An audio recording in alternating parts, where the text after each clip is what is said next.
प्रधानमंत्री नरेंद्र मोदी ने हाल ही में कैबिनेट की मीटिंग में अपने मंत्रियों को परफॉर्म, रिफॉर्म और इन्फॉर्म का मंत्र दिया है। पिछले 10 साल में मोदी सरकार की यह छवि रही है कि वह सख्त फैसले लेती है, लेकिन जून 2024 में तीसरा टर्म मोदी के लिए यू टर्न सरकार वाला बनता जा रहा है और सरकार का व्यवहार ऐसा है कि जैसे उसे लोकसभा में 240 नहीं बल्कि 140 सीट मिली हुई है।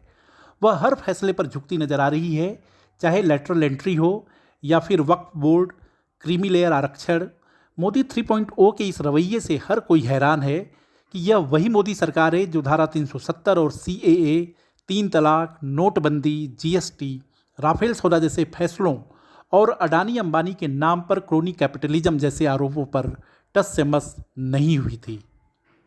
सबसे अहम बात यह है कि सरकार के बदले रवैये के बाद आने वाले समय में रिफॉर्म को लेकर आशंकाएं बढ़ गई हैं, क्योंकि प्रधानमंत्री नरेंद्र मोदी जिस विकसित भारत का लक्ष्य लेकर चल रहे हैं उसके लिए बड़े रिफॉर्म की ज़रूरत है।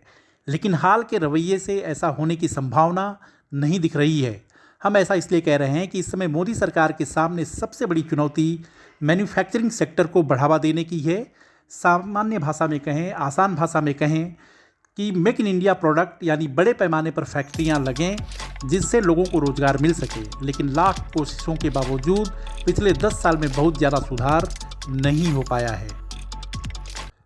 प्राइम मिनिस्टर नरेंद्र मोदी का यह विजन रहा है कि भारत की GDP में मैन्युफैक्चरिंग सेक्टर की हिस्सेदारी 25% हो, लेकिन अभी यह हिस्सेदारी 17% के करीब बनी हुई है।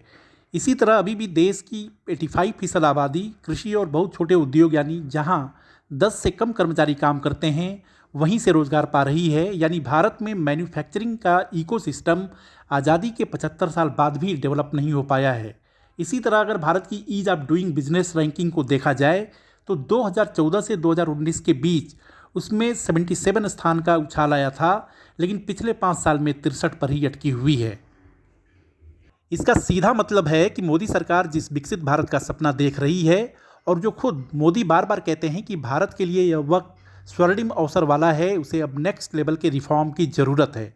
क्योंकि मेक इन इंडिया मुहिम, FDI नीति, PLI स्कीम, GST जैसे ढांचागत सुधारों के बाद भारतीय इकोनॉमी को ज़मीनी स्तर की सुधार की ज़रूरत है, जो कि हर हाल में मोदी 3.0 में करना होगा। और वह सुधार है लेबर रिफॉर्म, लैंड रिफॉर्म और स्किल डेवलपमेंट। लेकिन इन सुधारों को करने के लिए मोदी सरकार को ज़बरदस्त राजनीतिक इच्छा शक्ति दिखानी होगी, जो कि फिलहाल धूमिल होती नजर आ रही है। हम ऐसा इसलिए कह रहे हैं कि लेबर कानून 2020 में संसद से पास होने के बावजूद अभी तक लागू नहीं हो पाया है।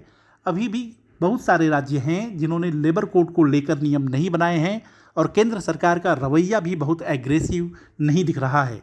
इसी तरह लैंड रिफॉर्म एक ऐसा मुद्दा है जो मोदी बेहद मजबूत होने के बावजूद भी लागू नहीं कर पाए थे। उन्हें विपक्ष के दबाव में उसे वापस लेना पड़ा था। वहीं 3 कृषि कानून भी दबाव की भेंट चढ़ गए। इसके अलावा अभी भी स्किल गैप एक बड़ी समस्या है, यानी इंडस्ट्री की ज़रूरत के अनुसार स्किल लोग नहीं मिल पा रहे हैं। साफ है कि मोदी जिस तरह गठबंधन के दबाव में फंस गए हैं उससे अटल बिहारी वाजपेयी के NDA और मनमोहन सिंह के नेतृत्व वाले UPA का दौर याद आ रहा है, जब कई अहम रिफॉर्म पर यू टर्न लेने को सरकारें मजबूर हो जाती थीं। देखना है कि मोदी शुरुआती 3 महीने के सबक से आने वाले दिनों में क्या बदलाव करते हैं, क्योंकि एक बात तो यह भी है कि मोदी की शख्सियत ऐसी है कि वह ज़्यादा समय तक बंधन और दबाव में नहीं रह सकते हैं और वह लोगों को सरप्राइज करते रहते हैं। वीडियो को लाइक, शेयर, सब्सक्राइब करें और हाँ, कमेंट भी ज़रूर करें।